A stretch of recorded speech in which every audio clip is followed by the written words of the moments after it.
नमस्कार दोस्तों, साहित्य की दुनिया में मैं मोनिका आपका स्वागत करती हूँ। तो जो आज कहानी हम सुनने जा रहे हैं उसका नाम है साइकिल की सवारी, जो सुदर्शन जी के द्वारा लिखी गई है। कहानी सुनाने से पहले एक निवेदन, अगर आपको हमारे चैनल पर पढ़ी गई कहानियाँ पसंद आती हैं तो कृपया कर चैनल को सब्सक्राइब करें, कहानी को लाइक करें, शेयर करें और कमेंट बॉक्स में कमेंट लिखकर अपने अमूल्य सुझाव हमें दें। तो चलिए शुरू करते हैं कहानी। भगवान ही जानता है कि जब मैं किसी को साइकिल की सवारी करते या हारमोनियम बजाते देखता हूँ तब मुझे अपने ऊपर कैसी दया आती है। सोचता हूँ भगवान ने ये दोनों विद्याएं भी खूब बनाई हैं। एक से समय बचता है, दूसरी से समय कटता है। मगर तमाशा देखिए, हमारे प्रारब्ध में कलयुग की ये दोनों विद्याएं नहीं लिखी गई। न साइकिल चला सकते, न बाजा ही बजा सकते हैं। पता नहीं कब से यह धारणा हमारे मन में बैठ गई कि हम सब कुछ कर सकते हैं मगर ये दोनों काम नहीं कर सकते। शायद 1932 की बात है कि बैठे बैठे ख्याल आया कि चलो साइकिल चलाना सीख लें, और इसकी शुरुआत यूँ हुई कि हमारे लड़के ने चुपचाप में यह विद्या सीख ली और हमारे सामने ये सवार होकर निकलने लगे। अब आपसे क्या कहें कि लज्जा और घृणा से कैसे कैसे ख्याल हमारे मन में उठे। सोचा क्या हम ही जमाने भर के फिसड्डी रह गए। सारी दुनिया चलाती है, जरा जरा से लड़के चलाते हैं, मूर्ख और गंवार चलाते हैं। हम तो परमात्मा की कृपा से फिर भी पढ़े लिखे हैं, क्या हम ही नहीं चला सकेंगे? आखिर इसमें कोई मुश्किल क्या है? कूद कर चढ़ गए और ताबड़तोड़ पाँव मारने लगे, और जब दिखा कि कोई राह में खड़ा है तब टन टन करके घंटी बजा दी। न हटा तो क्रोधपूर्ण आंखों से उसकी तरफ देखते हुए निकल गए। बस यही तो सारा गुर है इस लोहे की सवारी का। कुछ ही दिनों में सीख लेंगे। बस महाराज, हमने यह निश्चय कर लिया कि चाहे जो हो जाए परवाह नहीं। दूसरे दिन हमने अपने फटे पुराने कपड़े तलाश किए और उन्हें ले जाकर श्रीमती जी के सामने पटक दिया कि इनकी जरा मरम्मत तो कर दो। श्रीमती जी ने हमारी तरफ अचरज भरी दृष्टि से देखा और कहा, इन कपड़ों में अब जान ही कहाँ है कि मरम्मत करूं। इन्हें तो फेंक दिया था, आप कहाँ से उठा लाए? वहीं जाकर डाल आए। हमने मुस्कुराकर श्रीमती जी की तरफ देखा और कहा, तुम हर समय बहस न किया करो। आखिर मैं इन्हें ढूंढ ढांढ कर लाया हूँ तो ऐसे ही थोड़ा ना उठा लाया हूँ। कृपा करके इसकी मरम्मत कर डालो। मगर श्रीमती जी बोली, पहले बताओ इनका क्या बनेगा? हम चाहते थे कि घर में किसी को कानों कान खबर न हो और हम साइकिल के सवार बन जाएं, और इसके बाद जब इसके पंडित हो जाएं तब एक दिन जहांगीर के मकबरे को जाने का निश्चय करें, घर वालों को तांगे में बिठा दें और कहें, तुम चलो हम दूसरे तांगे में आते हैं। जब वे चले जाएं तब साइकिल पर सवार होकर उनको रास्ते में मिले। हमें साइकिल पर सवार देखकर उन लोगों की क्या हालत होगी, हैरान हो जाएंगे। आंखें मलमल कर देखेंगे कि कहीं कोई और तो नहीं, परंतु हम गर्दन टेढ़ी करके दूसरी तरफ देखने लग जाएंगे, जैसे हमें कुछ मालूम ही नहीं, जैसे यह सवारी हमारे लिए साधारण बात है। झक मारकर बताना पड़ा कि रोज रोज तांगे का खर्च मारे डालता है, साइकिल चलाना सीखेंगे। श्रीमती जी ने बच्चे को सुलाते हुए हमारी तरफ देखा और मुस्कुराकर बोली, मुझे तो आशा नहीं कि यह बेल आपसे मत्थे चढ़ सके। खैर प्रयास करके देख लीजिए, मगर इन कपड़ों से क्या बनेगा? हमने जरा रोब से कहा, आखिर बाइसिकल से एक दो बार गिरेंगे या नहीं, और गिरने से कपड़े फटेंगे या नहीं? जो मूर्ख हैं वो नए कपड़ों का नुकसान कर बैठते हैं, जो बुद्धिमान हैं वो पुराने कपड़ों से काम चलाते हैं। मालूम होता है हमारी इस युक्ति का कोई जवाब हमारी स्त्री के पास न था। क्योंकि उन्होंने उसी समय मशीन मंगवाकर उन कपड़ों की मरम्मत शुरू कर दी। हमने इधर बाजार जाकर जंबक के 2 डिब्बे खरीद लिए कि चोट लगते ही उसी समय इलाज किया जा सके। इसके बाद जाकर एक खुला मैदान तलाश किया ताकि दूसरे दिन से साइकिल सवारी का अभ्यास किया जा सके। अब यह सवाल हमारे सामने था कि अपना उस्ताद किसे बनाए। इसी उधेड़बुन में बैठे थे कि तिवारी लक्ष्मी नारायण आ गए और बोले, क्यों भाई जी, एक बाजी शतरंज की हो जाए। हमने सिर हिलाकर जवाब दिया, नहीं साहब, आज तो जी नहीं चाहता।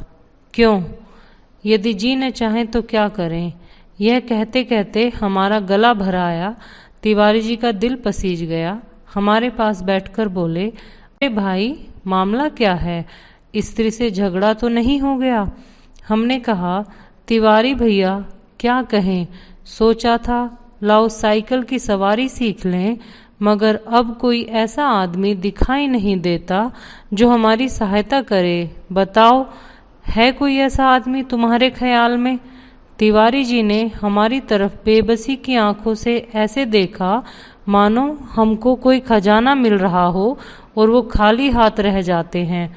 बोले, मेरी मानो तो यह रोग न पालो, इस आयु में साइकिल पर चढ़ोगे, और यह भी कोई सवारियों में कोई सवारी है कि डंडे पर उकड़ू बैठे हैं और पांव चला रहे हैं।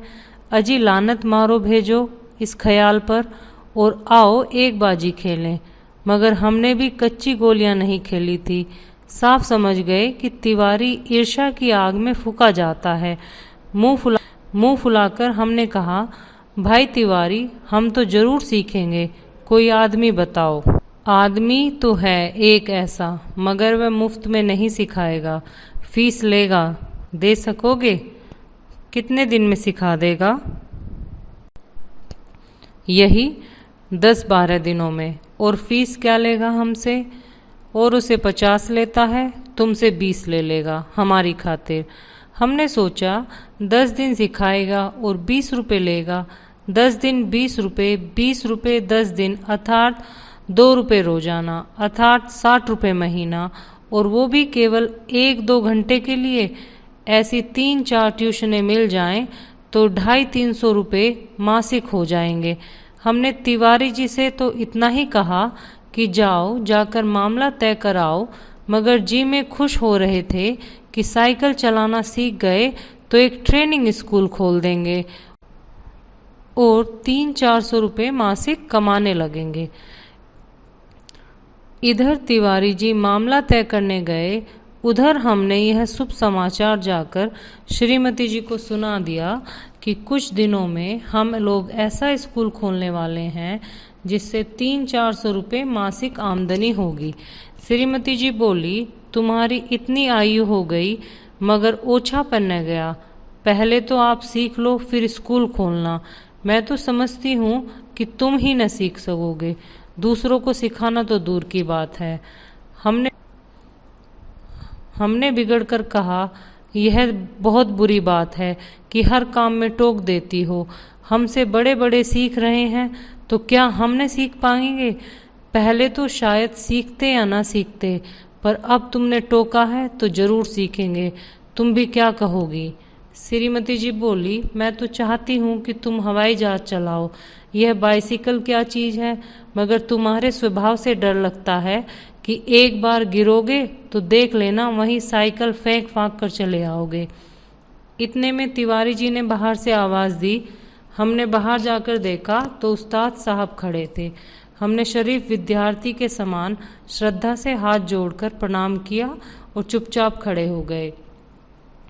तिवारी जी बोले, यह तो 20 पर मान ही नहीं रहे थे, बड़ी मुश्किल से मनाया है, पेशगी लेते हैं, पीछे कोई देता नहीं।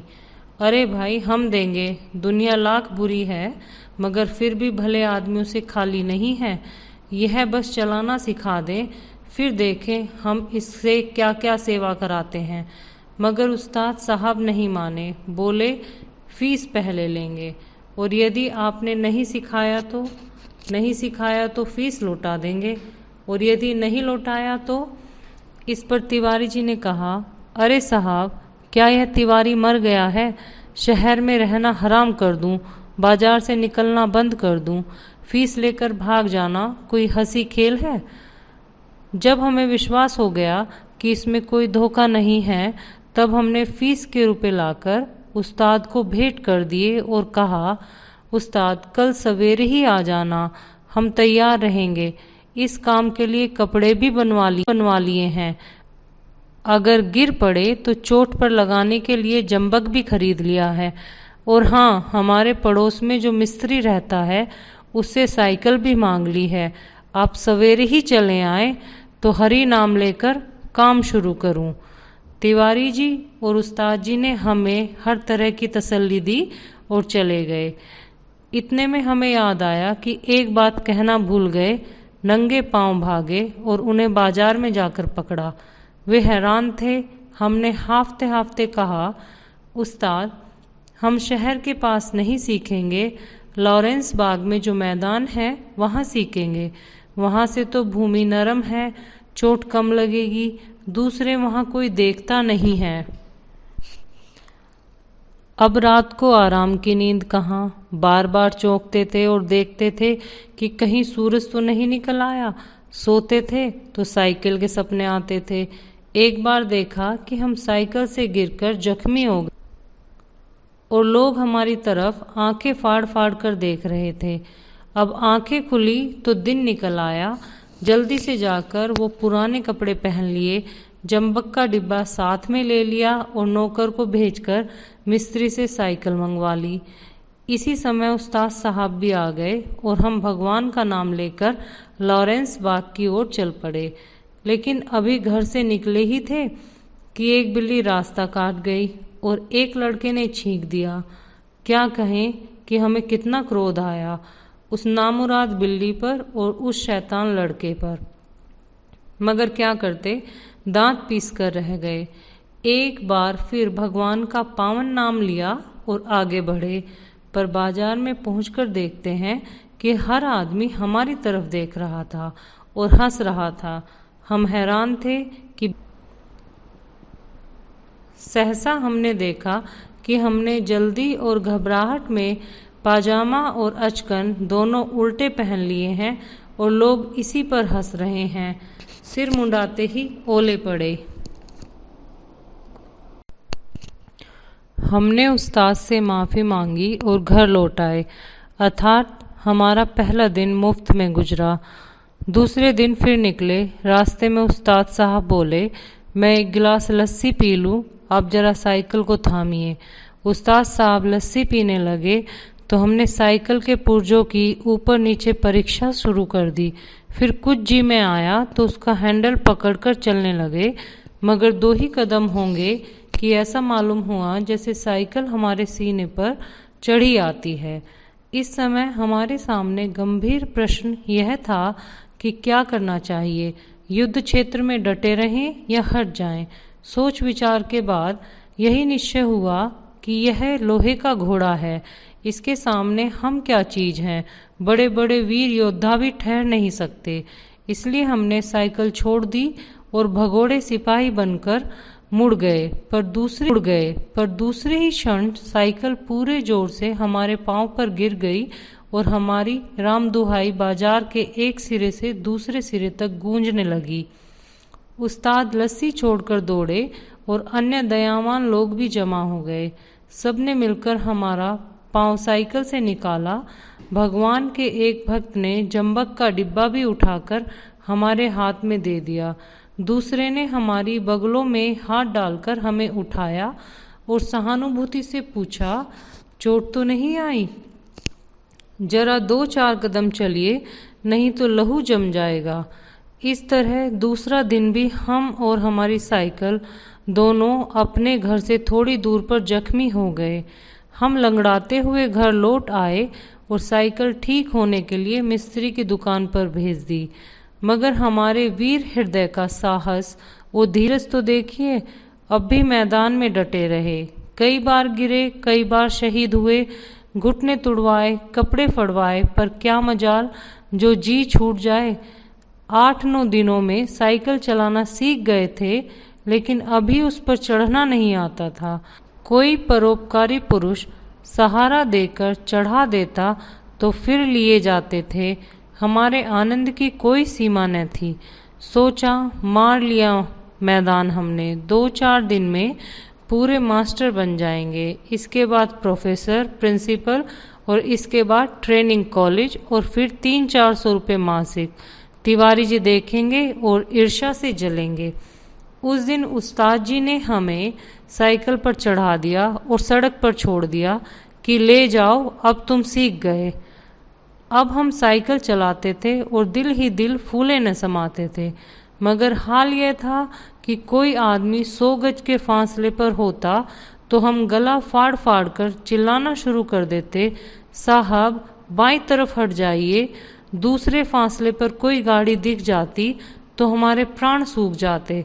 उस समय हमारे मन की जो दशा होती वो परमेश्वर ही जानता है। जब गाड़ी निकल जाती तब कहीं जाकर हमारी जान में जान आती। सहसा सामने से तिवारी जी आते हुए दिखे। हमने उन्हें भी दूर से ही अल्टीमेटम दे दिया कि तिवारी जी बाईं तरफ हो जाओ, वरना साइकिल तुम्हारे ऊपर चढ़ा देंगे। तिवारी जी ने अपनी छोटी छोटी आंखों से हमारी तरफ देखा और मुस्कुराकर कहा, जरा एक बात तो सुनते जाओ। हमने एक बार हैंडल की तरफ, दूसरी बार तिवारी जी की तरफ देखकर कहा, इस समय बात सुन सकते हैं? देखते नहीं हो साइकिल पर सवार हैं। तिवारी जी बोले, तो क्या जो साइकिल चलाते हैं वो किसी की बात नहीं सुनते? बड़ी जरूरी बात है, जरा उतर जाओ। हमने लड़खड़ाती हुई साइकिल को संभालते हुए उत्तर दिया, उतर जाएंगे तो चढ़ाएगा कौन? अभी चलाना सीखा है, चढ़ना नहीं सीखा। तिवारी जी चिल्लाते ही रह गए। हम आगे निकल गए। इतने में सामने से एक तांगा आता दिखाई दिया। हमने उसे भी दूर से ही डांट दिया, बाईं तरफ भाई, अभी नए चलाने वाले हैं। तांगा बाईं तरफ हो गया। हम अपने रास्ते चले जा रहे थे। एकाएक पता नहीं घोड़ा भड़क उठा या तांगे वाले को शरारत सूझी, जो भी हो गया तांगा हमारे सामने आ गया और हमारे हाथ पांव फूल गए। जरा सा हैंडल घुमा देते तो हम दूसरी तरफ निकल जाते, मगर बुरा समय आता है तो बुद्धि पहले ही भ्रष्ट हो जाती है। उस समय हमें ख्याल ही नहीं आया कि हैंडल घुमाया भी जा सकता है। फिर क्या था, हम और हमारी साइकिल दोनों ही तांगे के नीचे आ गए और हम बेहोश हो गए। जब हमें होश आया तो हम अपने घर में थे और हमारी देह पर कितनी ही पट्टियां बंधी थी। हमें होश में देखकर श्रीमती जी ने, उस समय तो किसी की सुनते ही न थे।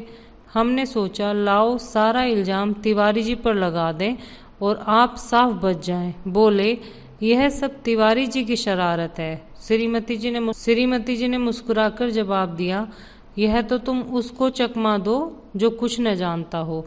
उस तांगे पर मैं ही तो बच्चों को लेकर घूमने निकली थी कि चलो सैर भी कराएंगे और तुम्हें साइकिल चलाते भी देख आएंगे। हमने निरुत्तर होकर आंखें बंद कर ली। उस दिन के बाद फिर कभी हमने साइकिल को हाथ न लगाया। इसी के साथ कहानी समाप्त होती है। कहानी सुनने के लिए आपका धन्यवाद।